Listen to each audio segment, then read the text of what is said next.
Olá, muito boa tarde, bem-vindo ao Sim, Não ou Talvez, edição do dia 25 de janeiro de 2023. Connosco estão a Patrícia Machado, o Luís Pardal e o Francisco Brito, como é habitual, todas as semanas.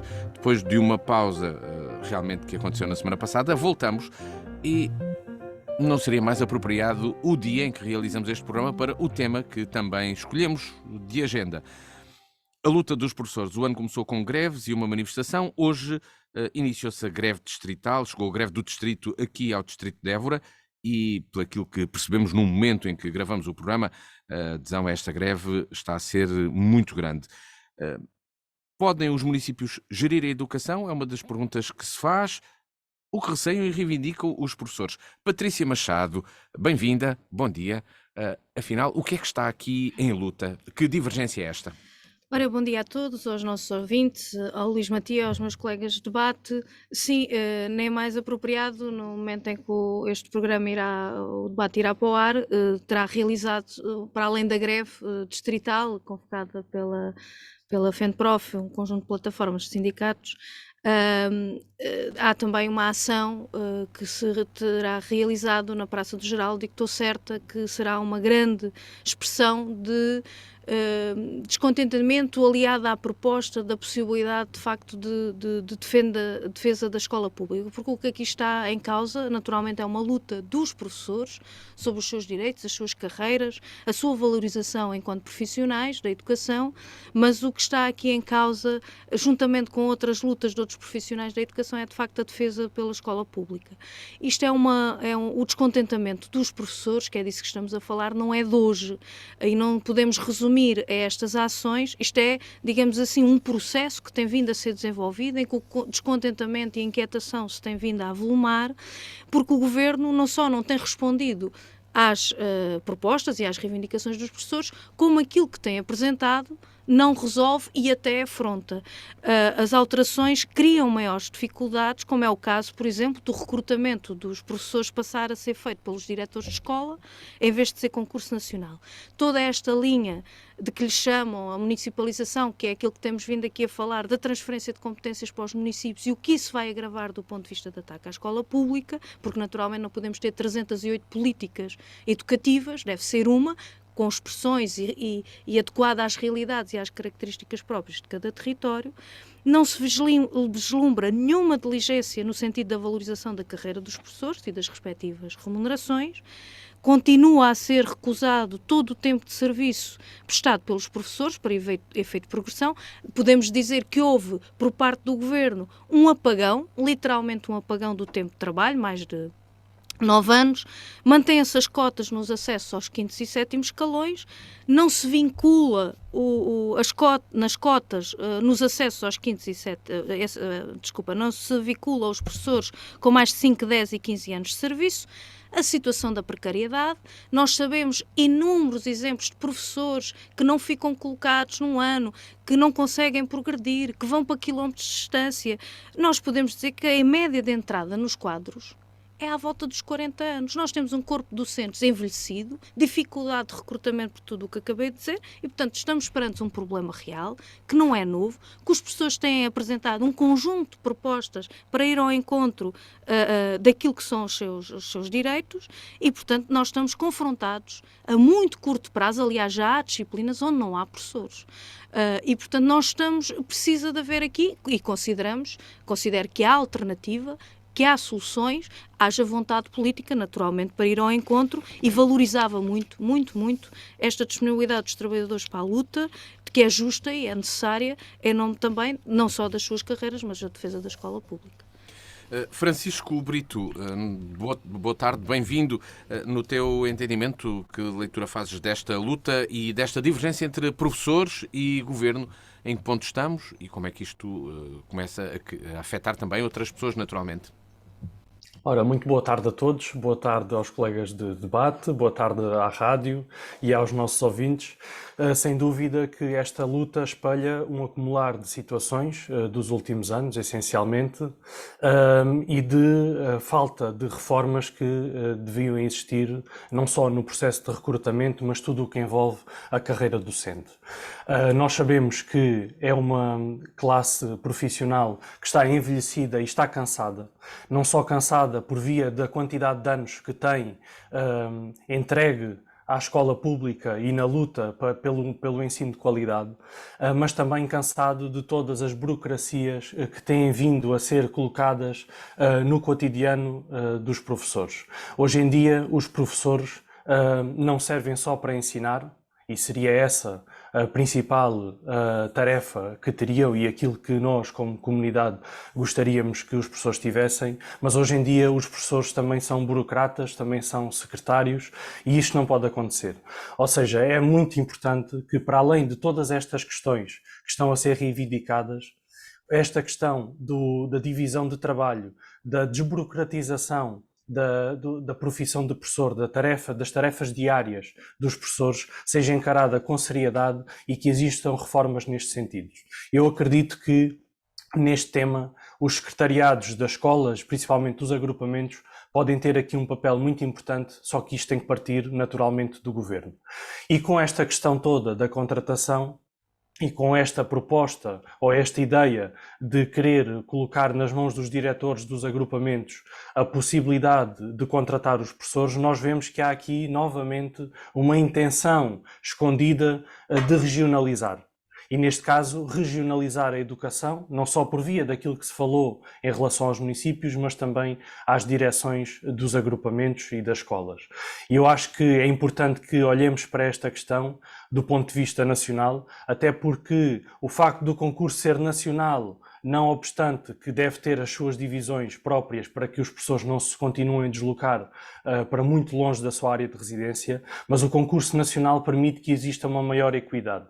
Ou seja, nós aqui poderemos, continuando a ter um concurso nacional, não ter as assimetrias que seriam expectáveis se o concurso for ao nível de escola, com todos os problemas que isso terá, com toda a burocracia que trará de acréscimo à vida das escolas e dos agrupamentos. Eu creio que aqui é importante que exista esta visão reformista, não só de olhar para a escola e para a organização dos agrupamentos, como é que os agrupamentos podem auxiliar mais os professores, para os professores dedicarem o seu tempo a ensinar e a preparar estratégias para ensinar melhor os alunos, para que a educação não fique estagnada. É muito importante que os professores possam despender o seu tempo para pensar em novas estratégias, para frequentarem formações, para perceberem como é que funcionam outras formas de ensino, e isto é fundamental. E neste momento os professores não têm tempo para isso. Portanto, é importante olhar para estas duas situações. É importante olhar para o sistema de avaliação, porque o sistema de cotas já se percebeu que é injusto. Portanto, não faz sentido se nós temos 4 ou 5 professores excelentes, que há 1 ou 2 que têm que ter uma pior avaliação porque as cotas não permitem que todos entrem ou que todos passem para o escalão seguinte. Portanto, é importante repensar todo esse sistema e é importante que o Governo olhe para esta situação de um ponto de vista técnico. As questões não podem ser só políticas, por mais que as pessoas sejam eleitas num sistema político, bem conhecemos, mas é importante que estas questões que são técnicas sejam avaliadas tecnicamente e que sejam resolvidas, porque não podemos andar a arrastar ano após ano esta situação. Ou seja, nós olhamos para trás e vemos que nas últimas décadas existiram sempre problemas com a carreira dos professores. E após praticamente 5 décadas de sistema democrático, nós vemos que todas as ações que foram implementadas ainda não surtiram efeito. Ora porque é aplicada uma medida que pode ser eficaz, mas a seguir vem um governo e retira essa medida e altera, ora por existirem alterações constantes dentro dos governos e que as linhas de trabalho vão sendo constantemente alteradas. Eu acho que é importante olharmos por isso desta forma técnica, para que estas oscilações não se sintam como se têm sentido e para que os problemas sejam resolvidos de uma vez por todas. Luís Pardal, boa tarde, bem-vindo. É a tua vez de chegar a este sim, não ou talvez. E no teu entendimento, já aqui foram identificadas pela Patrícia e também pelo Francisco, foram apontados diversos aspectos que reivindicam, diversas reivindicações e problemas que afetam os professores. Não temos aqui um entendimento. Porque é que está a demorar a chegar-se a um entendimento entre governo e professores? Como é que tu comentas esta luta dos professores? Olá, muito boa tarde a todos, aos colegas de painel, ao Luís, à rádio, aos nossos ouvintes. Portanto, naturalmente, e isso é claro, que a luta sentida pelos professores é uma luta totalmente legítima. Portanto, ninguém nega as dificuldades que os professores têm sentido ao longo dos últimos anos e das últimas décadas, e que inclusive deve haver um reforço do reconhecimento desta classe. Porque muitas vezes dizemos que a educação é a melhor arma, no sentido positivo, é claro, para o desenvolvimento da sociedade, e isso implica naturalmente que exista uma aposta naquilo que é a estabilidade em termos profissionais desta classe, dos professores, e não podem ser, como não são, apenas chavões políticos e da sociedade e da academia. Já dizia o Paulo Freire, não é? Que é um dos maiores pensadores brasileiros, que a educação não transforma o mundo, não é? A educação transforma as pessoas e as pessoas transformam o mundo.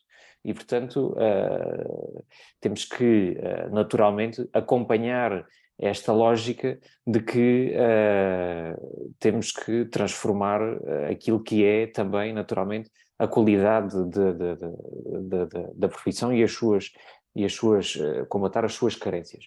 Existem aqui, sobretudo, três grandes problemas, não é?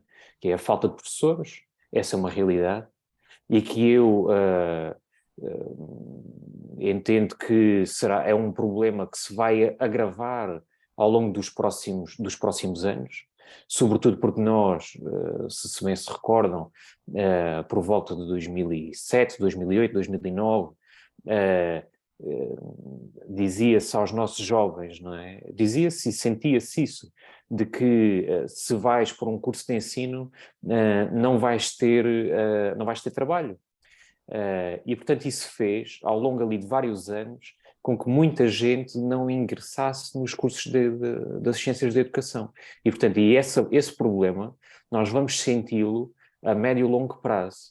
E, portanto, esta é uma dificuldade que tem que ser também pensada, digamos, de plano de fundo. Depois, a outra problemática é a dificuldade da colocação nas áreas de residência, que já há uma proposta do governo nessa matéria. É inconcebível, não é? Nós imaginarmos pessoas que têm que se deslocar 100, 150, 200 quilómetros para que possam trabalhar, não é? Deixando as suas famílias a esses quilómetros todos de distância. Portanto, isso é impensável. Felizmente há uma proposta e posso falar mais daqui a pouco sobre essa proposta em si. E depois, os cortes que tiveram, não é? Portanto, nós não nos podemos esquecer, aliás, com certeza que as pessoas não se esquecem, durante os anos da Troika e, naturalmente, da governação do PSD-CDS, as dificuldades que as pessoas tiveram na consolidação da carreira. Isso não pode ser negado, não é? Não pode ser negado que houve 28 mil professores que tiveram cortes, não é? Entretanto, houve um descongelamento dos rendimentos. Se chega, bem, não chega e por isso é que é totalmente legítima, como disse no princípio, a luta por parte dos professores.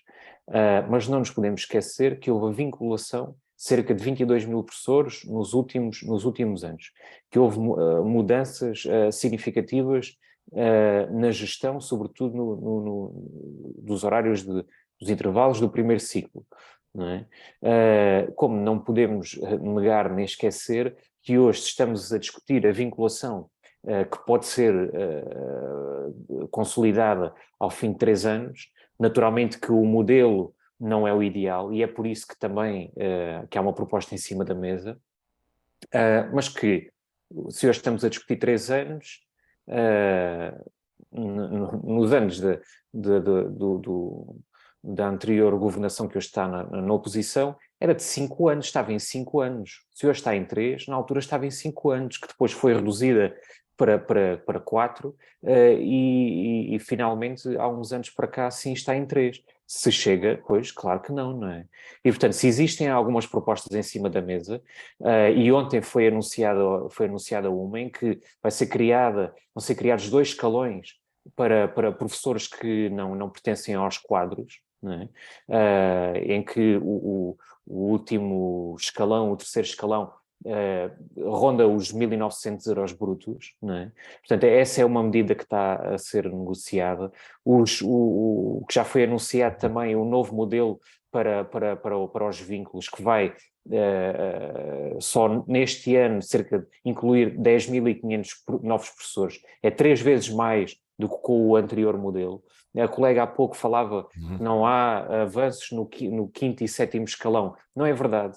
Essas Que propostas. já foi anunciado. E há mais, não é? Sim. Inclusive a reduzir a burocracia. Mas posso falar assim. Patrícia Machado, são muitas as reivindicações, são muito distintas e há que, se calhar, fazer escolhas. Há um atraso na luta dos professores para alcançar aquilo que querem, houve uma desatenção dos governos.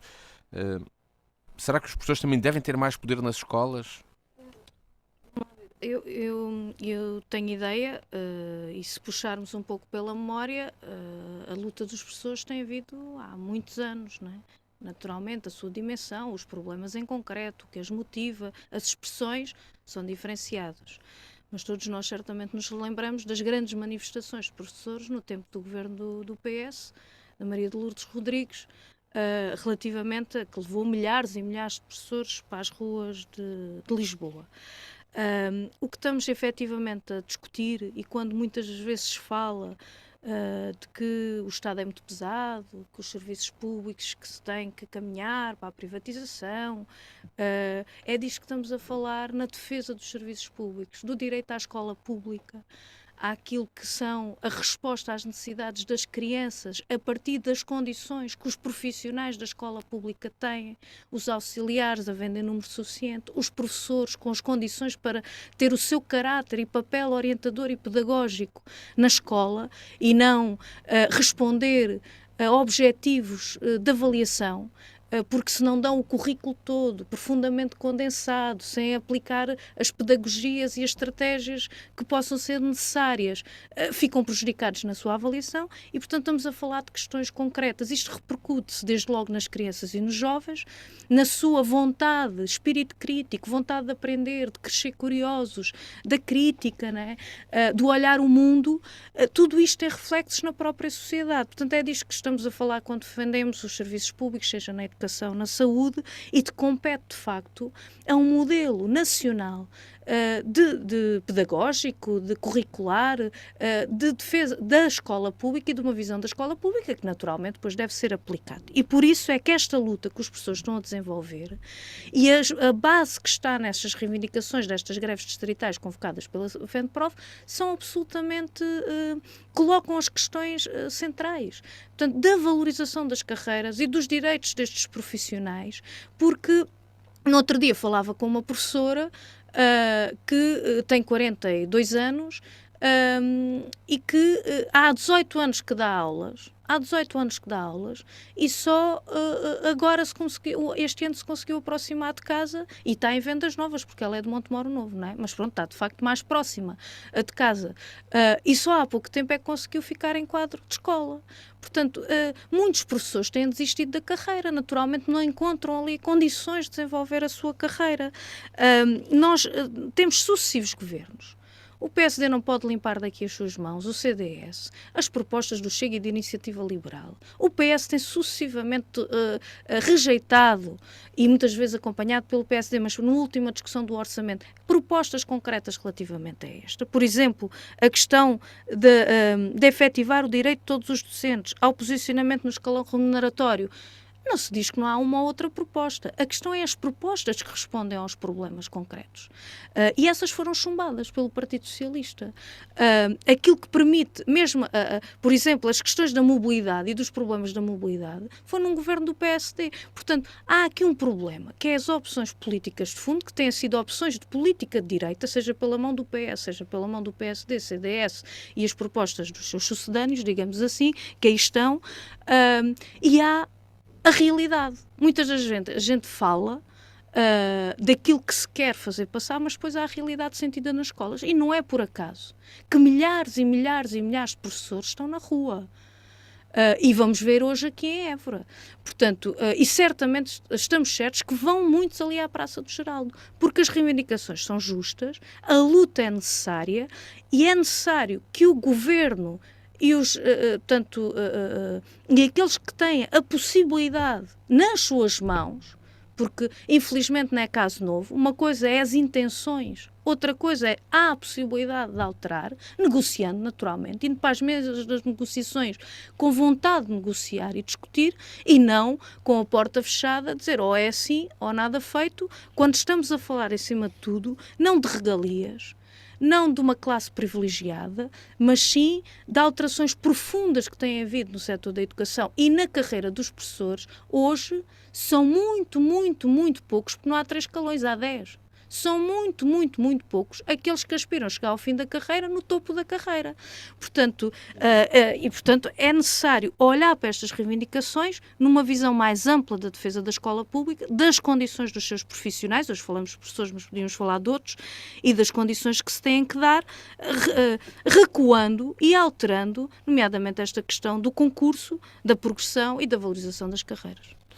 Francisco Brito, nesta segunda ronda, podemos ter um acordo breve entre o Governo e os sindicatos, ou não? É assim, parece-me difícil que se consiga um acordo no sentido em que o Governo propõe continuar com a precariedade, não propõe acabar com os contratos, ou seja, com os professores que estão a contrato e que não estão em quadro. Lembramos aqui que os professores, aliás, os alunos no início do ano começaram as suas aulas com falta de 60 mil professores. Neste momento rondarão pelo menos os 20 mil. O governo que propõe é contratar 10 mil, ou seja, ficam 10 mil de fora. Isto é um problema, de facto, não me parece que se consiga chegar a acordo sendo o nível de propostas continuar com a precariedade, não acabar com o sistema de cotas, ou seja, não fazer uma reforma ao sistema de avaliação para que ele seja mais justo e que ele permita que as pessoas mais competentes e que trabalham melhor tenham um melhor desempenho também e uma maior progressão na sua carreira. Não propõe redefinir a orgânica, neste caso dos secretariados, dos agrupamentos, para exigir também daqui um maior apoio para os professores, portanto não me parece que existam nestas propostas, e daí se calhar destacaria a questão dos quadros de zona pedagógica, em que o Governo propõe passar de 10 para 63 e daqui eventualmente pode surgir alguma mudança positiva, mas a questão é que falta tudo o resto.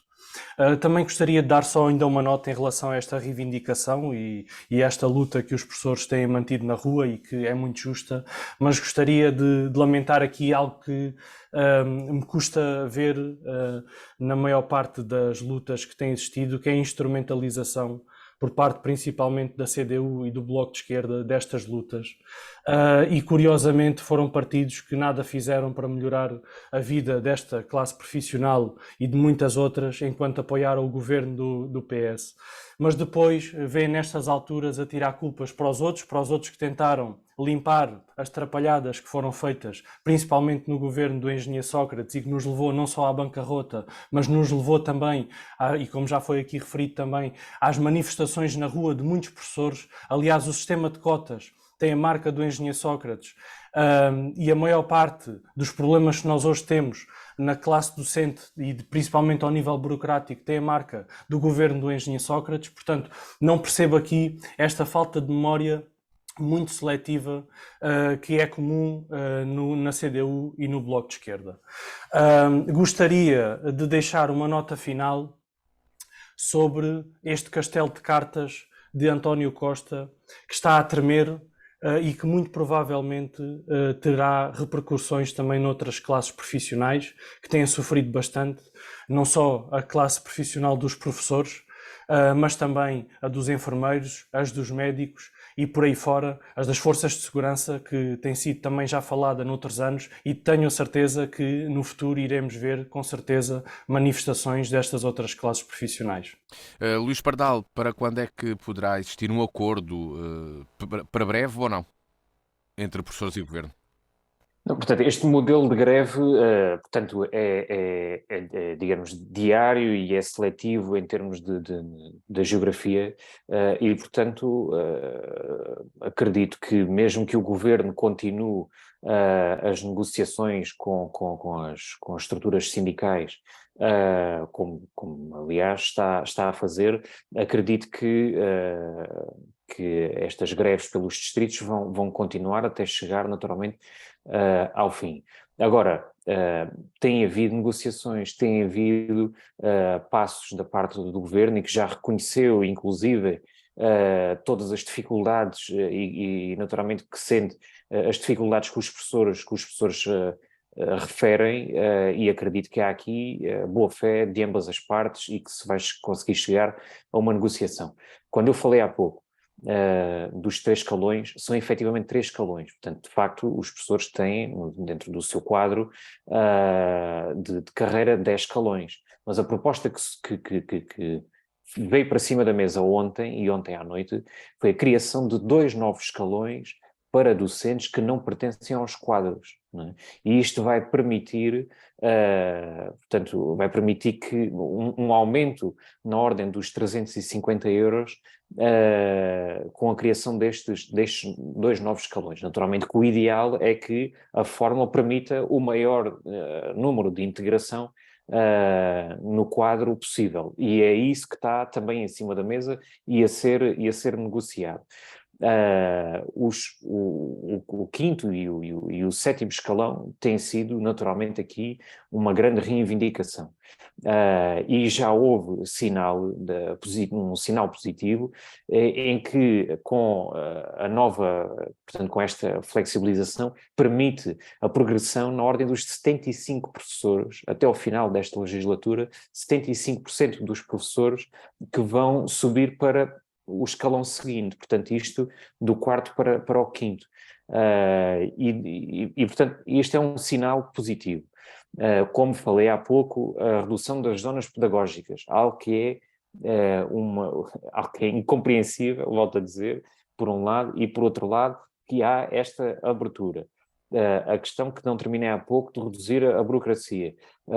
O Ministério já avançou que vai promover um mapeamento, não é, das tarefas, porque isto não é por decreto, não é? Não se reduz a burocracia, digamos, já por decreto. Exige uma preparação das escolas, uma preparação das estruturas para a reorganização administrativa dos professores. E, portanto, é importante começar com este mapeamento e depois avançar efetivamente com ajustes.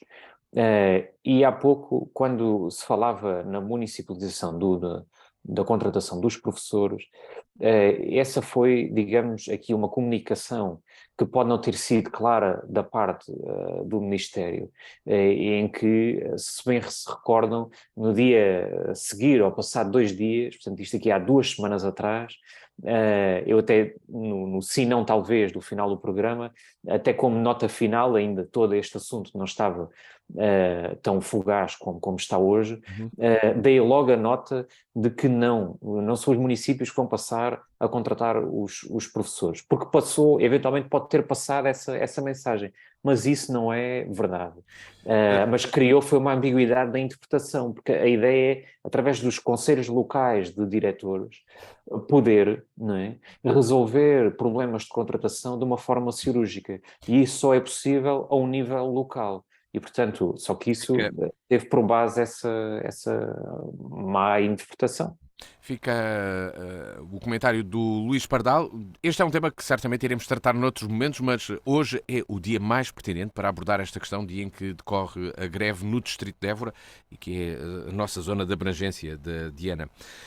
Passamos para o tema que a Patrícia Machado nos traz, neste caso, a última previsão do Banco de Portugal para o índice de preços do consumidor, ou seja, a inflação, que é de 5,8% para este ano. O Governo e os partidos da direita continuam a rejeitar propostas de preços máximos. Patrícia Machado, há outros assuntos e outros itens que queres abordar neste tema que aqui trazes. Porque temos a inflação, novamente acima dos valores a que estávamos habituados em anos anteriores a 2022, prevista aí para este ano que acaba de começar. Sim, de facto.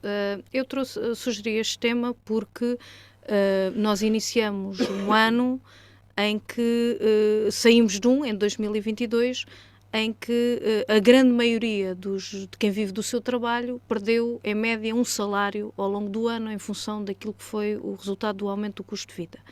E começámos logo um ano com dados publicados, alguns fechados, outros previsionais, que em 2022 os preços subiram tanto durante um ano como em 10 anos, portanto isto dá um volume de facto daquilo que é o esforço que as famílias, que os trabalhadores, que os reformados, os pensionistas têm, que estão a ser chamados a fazer, em que o principal motor desse crescimento do aumento dos preços são essencialmente nos bens alimentares. Há também na energia, na habitação, mas durante o ano 2022 foi essencialmente nos preços, nos bens alimentares, ou seja, aquilo que é a primeira necessidade. E esta última estimativa, como o Luís dizia, em dezembro, e isto é tudo muito variável, e sabemos que estes 8%, 5,8% é um índice de referência, porque depois o que assistimos no concreto é os aumentos de mais 20,6% no pão e cereais, 21,5% na carne, pronto. E, portanto, isto a confirmar-se é a efetivação da degradação da capacidade de poder de compra, quando ao mesmo tempo o que assistimos é o aumento dos salários não acompanha, não que eles devam acompanhar a inflação, mas no mínimo devem cobrir. Portanto, há de facto uma desvalorização e uma continuada perda de poder de compra das famílias e das populações. Mas nós assistimos isto, e dei aqui o exemplo, e pode depois dizer que há razões, que tem que ser, que é inevitável, mas se formos ao concreto não é inevitável, porque este dinheiro está a ir para algum bolso, está aí para algum lado, não é para os nossos, não é? Porque se nós pagamos mais 20,6% já neste ano pelos pães e cereais, 21,1% pela carne, 29,6% pelo leite, queijo ou ovos, 24,9% pelos produtos agrícolas, o que estamos a pagar está aí para onde? Ora, o que a gente sabe é que só a Sonai e o Jerónimo Martins aumentaram 30% dos seus lucros. Mas podemos falar isto relativamente aos bens alimentares, podemos falar dos preços da eletricidade, que aumentaram já 3,3% e 3% do gás natural, ao mesmo tempo que isto não é, o sacrifício não tem que ser para todos, como diziam alguns, não é? É que a EDP aumentou em 518 milhões de euros os seus lucros. A Galp atingiu os 608 milhões, ou seja, aumentou, teve 86% dos seus lucros. Portanto, este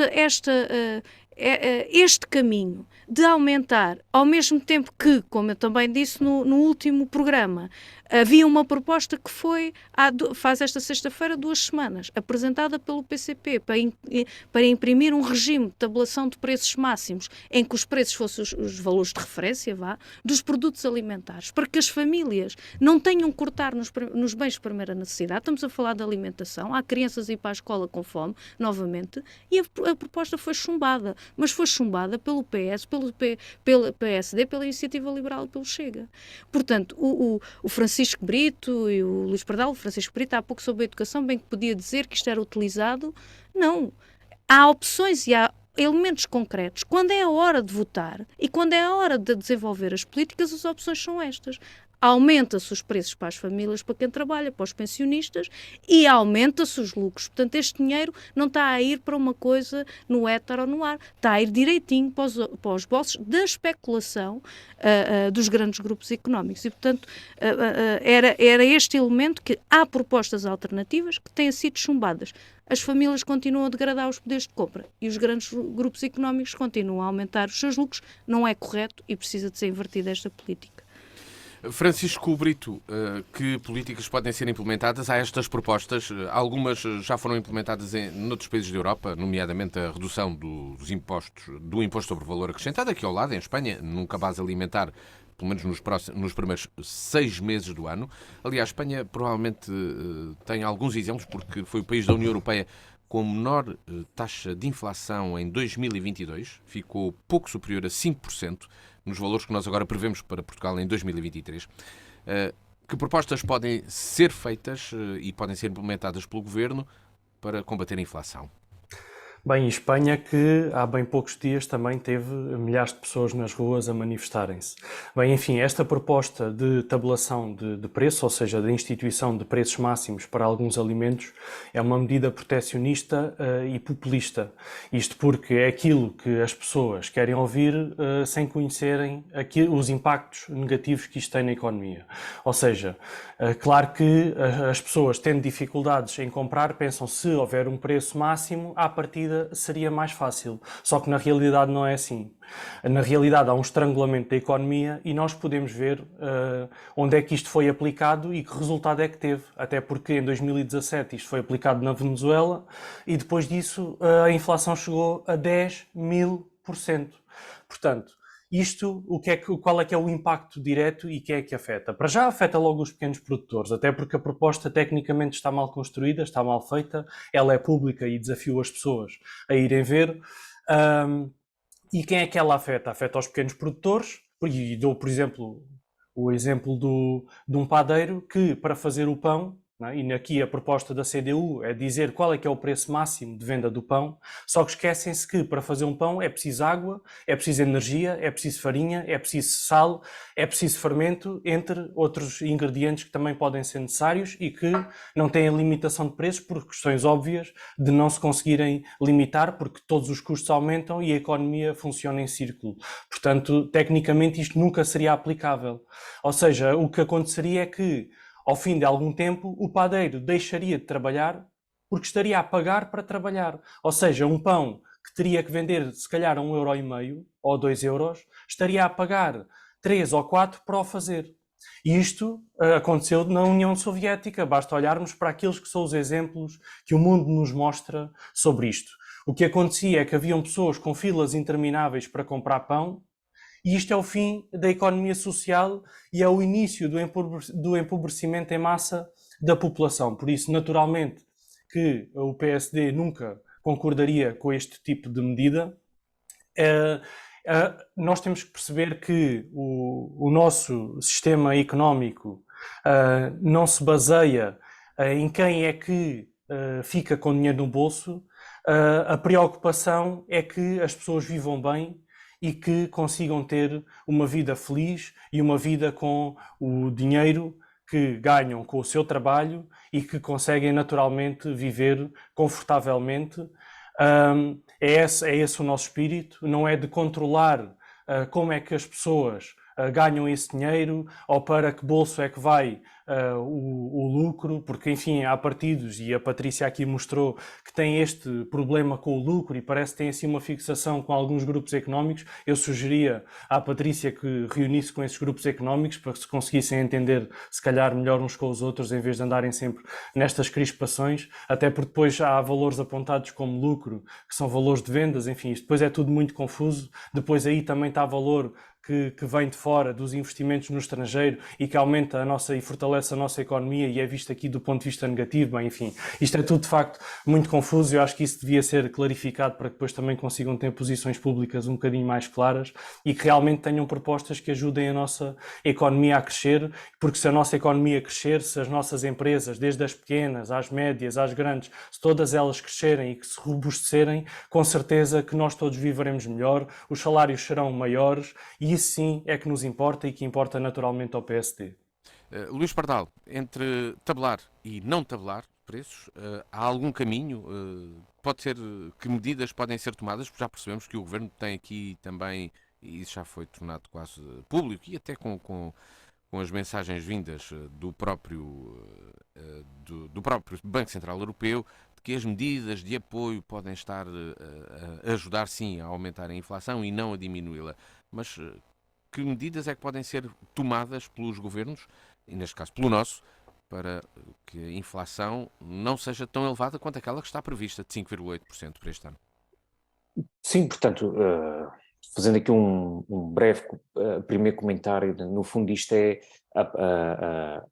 a forma como se encara, não é, em termos ideológicos da gestão da nossa economia, né? Por um lado, podemos adotar medidas proteccionistas, como foram aqui referidas, que, enfim, naquela que tem sido a posição do governo, não são essas medidas que irão, de facto, estancar, digamos, esta escalada da inflação.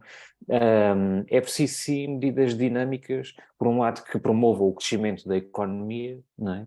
Mas, por outro lado, complementar estas medidas com o apoio às famílias e às populações. Portanto, este ponto de equilíbrio é que é necessário para que se conseguir, de facto, combater aqui a inflação. Agora, é importante e não podemos esquecer, não é, a conjuntura macroeconómica e particularmente da União Europeia e, portanto, se queremos discutir a inflação, não podemos apenas discutir, bem, e aqui no nosso país como é que vamos fazer, porque de facto penso que todos reconhecemos que sozinhos não vamos conseguir implementar medidas de fundo que cheguem, que travem a inflação. O governo já apresentou, e nós já falámos aqui em programas passados, várias pensos rápidos, alguns pensos rápidos e outros de recuperação de rendimentos e aumento de rendimento das famílias. Agora, isso por si só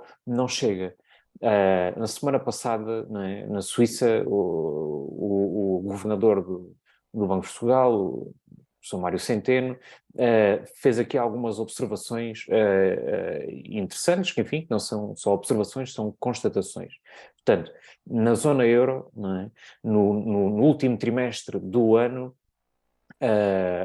houve até um crescimento, não é, na zona euro.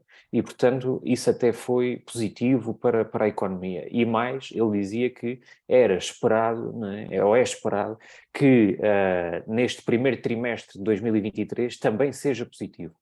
E isso, naturalmente, que é bom para a recuperação económica de 2022 e particularmente do último trimestre do ano, apesar de ainda assim ter sido positiva.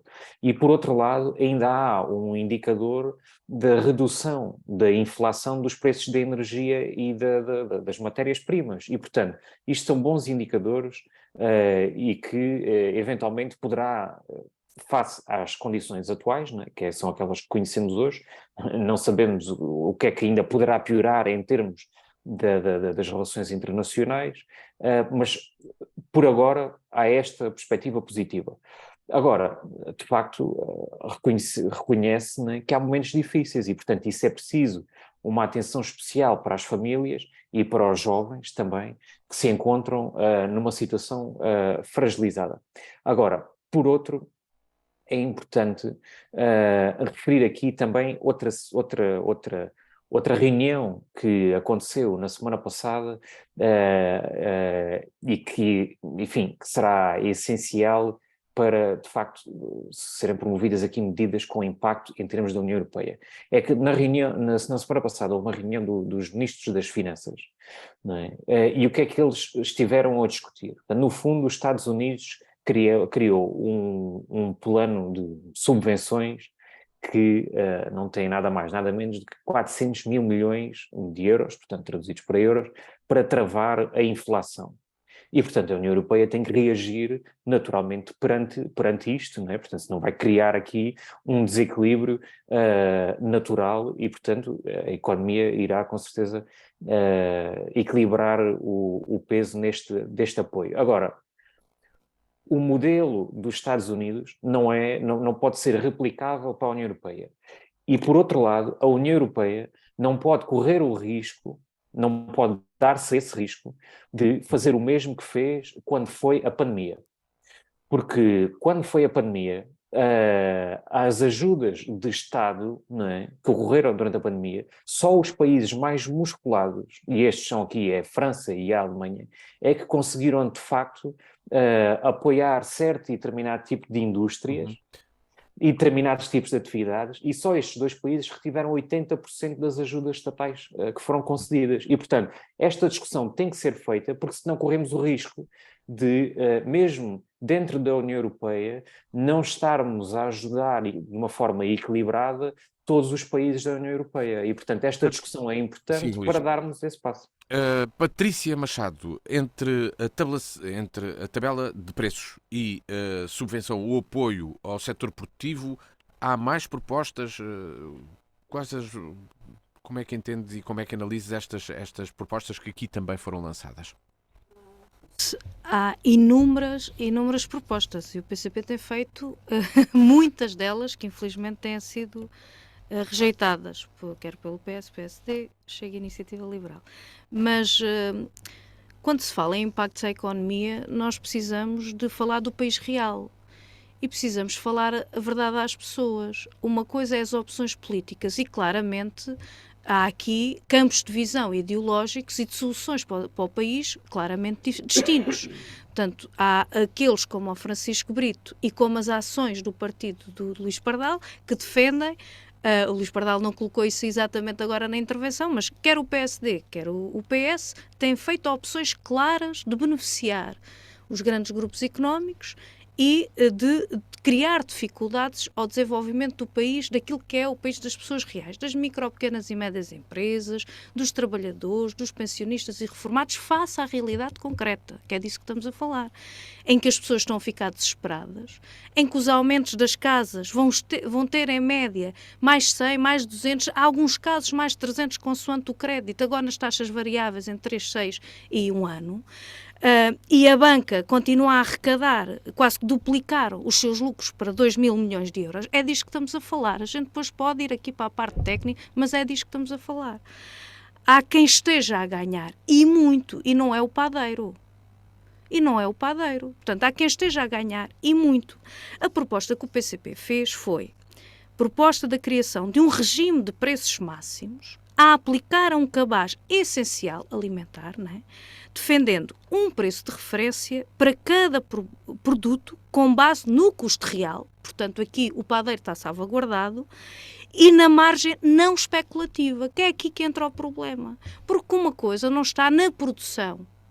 Porque se formos perguntar ao Grupo Sonai, que foi aquele que teve os tais milhões de euros de lucros que falei, portanto, enquanto as pessoas estão a pagar mais, enquanto a Sonai não paga mais certamente, ou substancialmente mais, aquilo que deveria pagar ao padeiro, ao produtor da batata, porque nem sequer lá vai, esmaga os preços à produção, e vai buscar às margens especulativas. É disto que se fala. Não é prejudicar o padeiro, é impedir que haja um aproveitamento especulativo da situação que é vivida. E foi esta proposta que foi rejeitada. Não foi na teorização ou daquilo que se queira transformar a proposta, mas foi esta proposta em concreto. E, portanto, impedindo a venda a um preço superior sem justificação. Portanto, tinha esta salvaguarda. Sem justificação, portanto, com base no valor real, naquilo que são os custos à produção, naquilo que são os valores associados da energia, disso tudo. Portanto, impedindo é que haja a margem especulativa, porque uma coisa é o lucro, outra coisa que qualquer privado quer ter, outra coisa é as margens obscenas especulativas. Nós temos um exemplo que pode-se dizer, não é direto, mas é indireto e há muita gente que lá passa. Nós temos o exemplo, por exemplo, das portagens. E é um bom exemplo da lógica de que país é que queremos. Ao invés de travar o aumento das portagens e de fixar a sua atualização no valor máximo equivalente ao do ano passado, que era como o PCP propunha, o Governo não só decidiu, com o apoio de outros, aumentar as portagens em 4,9, como decide ainda transferir 140 milhões de euros para as concessionárias. É disto que falamos. Enquanto as pessoas não sabem como vão pagar a sua casa, pagar a eletricidade, pagar o gás, pagar e depois, por fim, vida feliz. Vida feliz, o bem-estar ganha-se com as condições que são dadas. E para isto terminava que a grande questão que aqui está é que, ao mesmo tempo que há autoestrada sem portagens para a especulação e para os lucros dos grandes grupos, há travões a fundo naquilo que são o aumento dos salários, porque esses continuam a ser travados para combater, porque isso é que pode alavancar e para que as pessoas possam ir ao mini-mercado e ao padeiro e aos outros, consumir e poder desenvolver e ter uma vida feliz. Francisco Brito, de uma forma um pouco mais sucinta, que há pouco não podem mesmo... Que medidas podem ser tomadas, então, agarrando neste exemplo, que até foi muitas vezes louvado de controlar o preço do aumento das portagens, por causa do aumento da inflação, não podem ser aplicadas outras áreas da economia? Já percebemos que uma aplicação direta não vês bem com bons olhos uma aplicação direta, por exemplo, num cabaz de produtos alimentares, mas noutros setores isso pode ser ponderado ou não? E que outras medidas?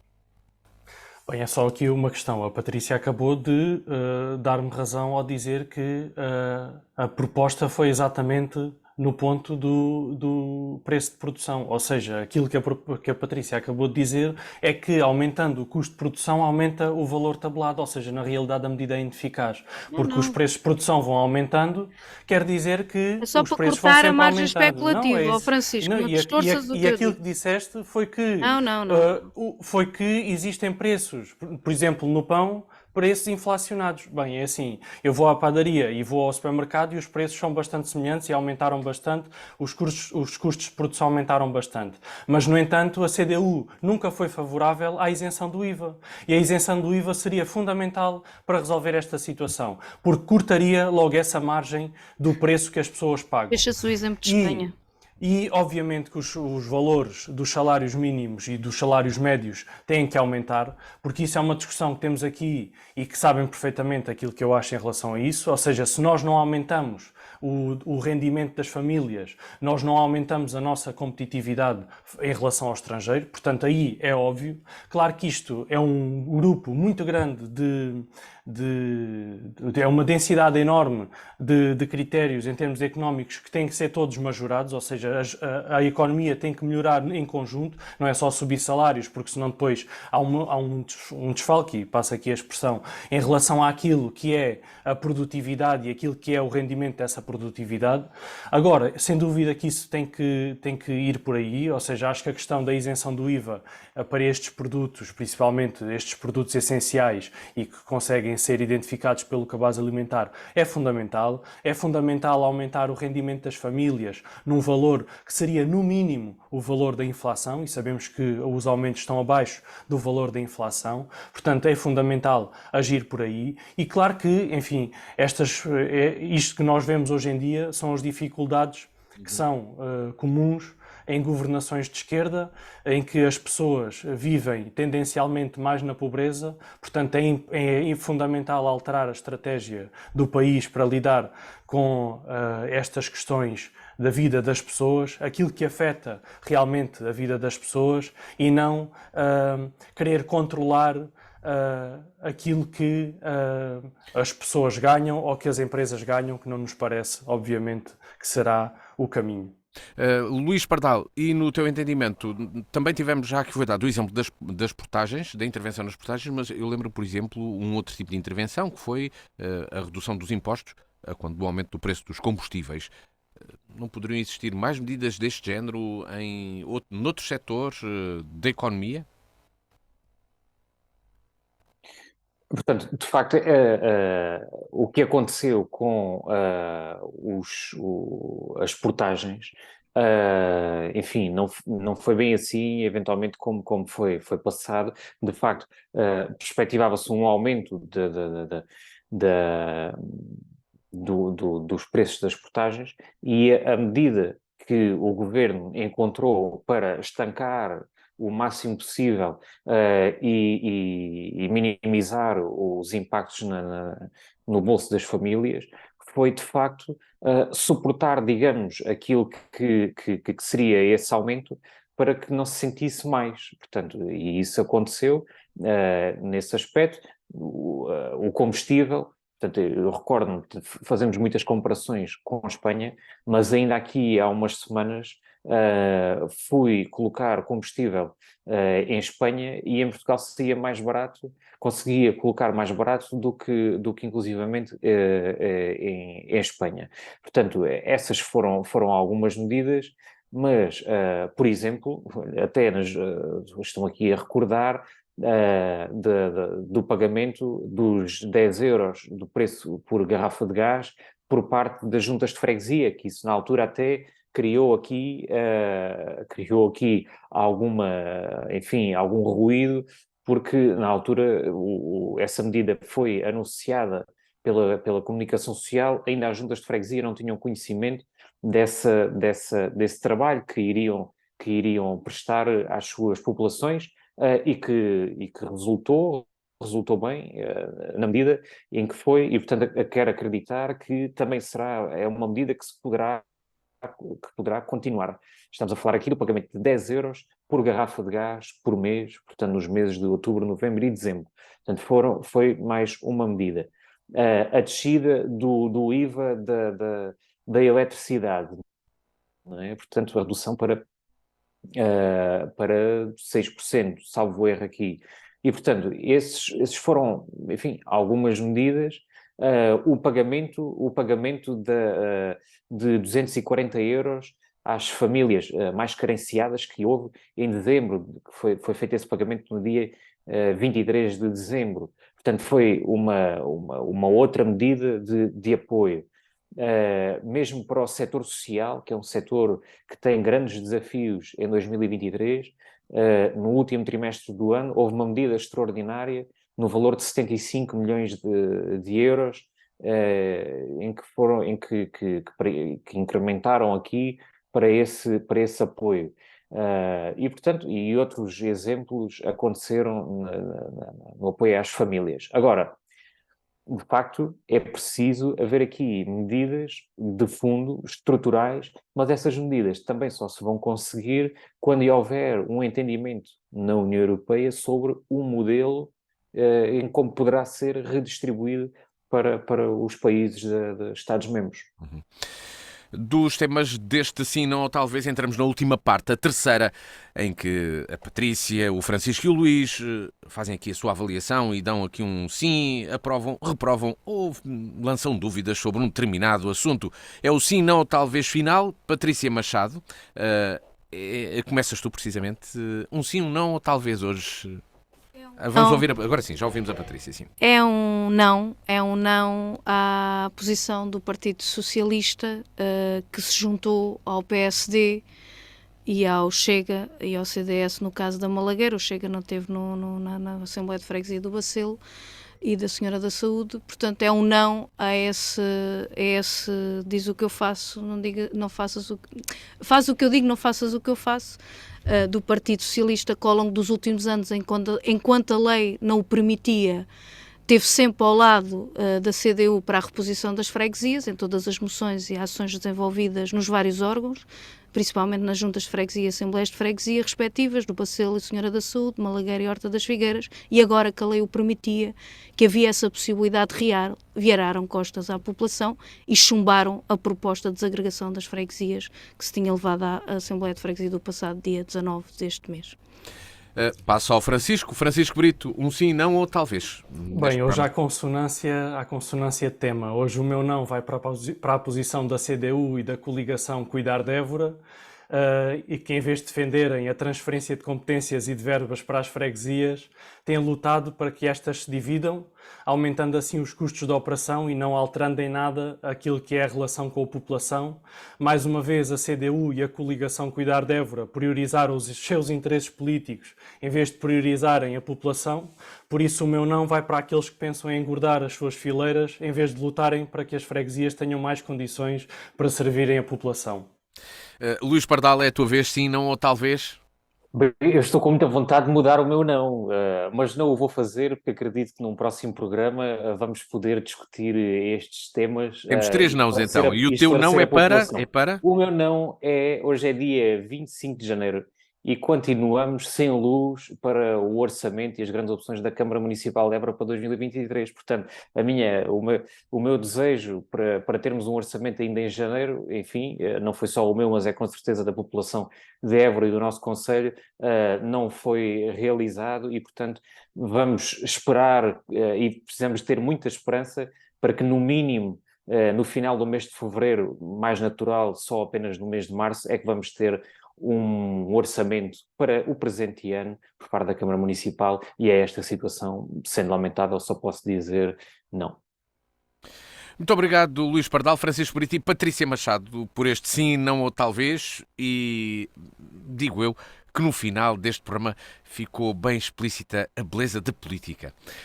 Voltamos de hoje 8 dias, aqui na DNFM, para ouvir sempre às 18 horas, à quarta-feira, também a repetição domingo às 9 da noite, e sempre que quiserem, dnfm.com. O encontro está marcado consigo, muito boa tarde e até de hoje 8 dias.